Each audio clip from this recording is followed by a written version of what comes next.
നിങ്ങളതൊരു agenda വെച്ചിട്ട് ചെയ്യുന്നു എന്നല്ല ഞാൻ പറയുന്നത്. അപ്പോൾ തെളിയിക്കാൻ കഴിഞ്ഞിട്ടില്ല. ഞാൻ യൂത്ത് കോൺഗ്രസ് പ്രസിഡന്റ് രാജു.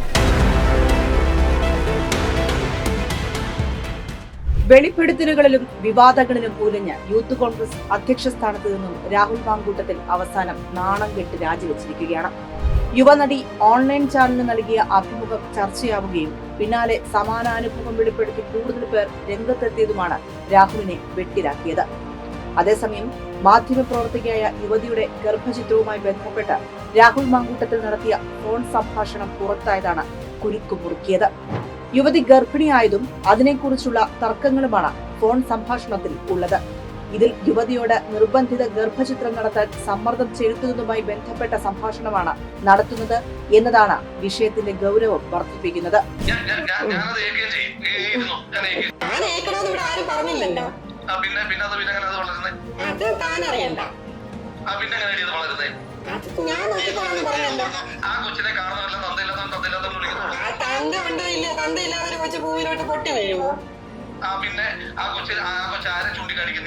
അത് ഞാൻ ആ കൊച്ചിനോട് പറഞ്ഞോളാം.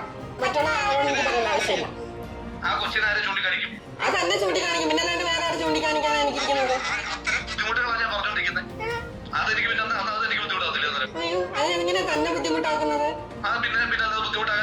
ഗർഭസ്ഥ ശിശുവിന്റെ ജീവിക്കാനുള്ള അവകാശം ലംഘിക്കുന്ന ഈ സംഭാഷണം ഇന്ത്യൻ ശിക്ഷാ നിയമം അനുസരിച്ച് ജീവപര്യന്തം വരെ തടവ് ലഭിക്കാവുന്ന കുറ്റമാണ്. സ്ത്രീയുടെ സമ്മതമില്ലാതെ ഗർഭചിത്രം നടത്താൻ സാധിക്കുമോ?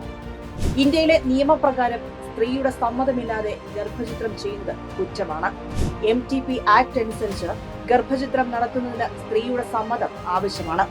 അതിൽ 18 വയസ്സിന് താഴെയുള്ളവർക്ക് മാത്രം രക്ഷിതാവിന്റെ സമ്മതം ആവശ്യമാണ് എന്നാണ് നിയമം.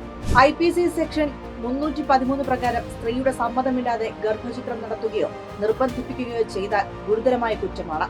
അതായത് നിർബന്ധിച്ച് ഗർഭചിത്രം നടത്തിയാൽ ജീവപര്യന്തം തടവ് വരെ ശിക്ഷ ലഭിക്കാം.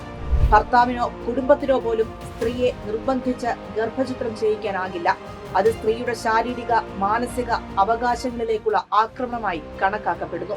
ഇന്ത്യൻ ശിക്ഷാ നിയമം അനുസരിച്ചുള്ള കുറ്റങ്ങൾ ഇങ്ങനെ തരംതിരിക്കാം. 1. IPC 312. നിയമം അനുവദിക്കുന്ന പരിധി കഴിഞ്ഞ് സ്ത്രീയുടെ സമ്മതത്തോടെ ഗർഭചിത്രം നടത്തിയാൽ ചെയ്യിക്കുന്നവർക്കോ സഹായിക്കുന്നവർക്കോ 7 വർഷം വരെ തടവും പിഴയും ലഭിക്കും. 2. IPC 313. ഒരു സ്ത്രീയുടെ സമ്മതമില്ലാതെ ഗർഭചിത്രം നടത്തുകയോ നടത്താൻ ഇടവരുത്തുകയോ ചെയ്താൽ ജീവപര്യന്തം അല്ലെങ്കിൽ 10 വർഷം വരെ തടവും പിഴയുമാണ് ശിക്ഷ. 3. IPC 314. ഗർഭചിത്രത്തിനിടയിൽ സ്ത്രീ മരിച്ചാൽ അതിന് കാരണമായവർക്ക് 10 വർഷം വരെ തടവും പിഴയും ലഭിക്കും. 4. IPC 315, 316. അമ്മയുടെ ജീവൻ രക്ഷിക്കാനുള്ള ആവശ്യത്തിനല്ലാതെ കുഞ്ഞിനെ ജനിക്കാൻ തടസ്സപ്പെടുത്തുകയോ ഗർഭസ്ഥ ശിശുവിന്റെ ജീവൻ നഷ്ടപ്പെടുത്തുകയോ ചെയ്താൽ 10 വർഷം വരെ തടവും പിഴയും ലഭിക്കും. ഗർഭചിത്രം സ്ത്രീയുടെ വ്യക്തിപരമായ അവകാശമാണ്. അവരുടെ സമ്മതമില്ലാതെ ആർക്കും ഗർഭചിത്രം നടത്താനോ നിർബന്ധിക്കാനോ കഴിയില്ല.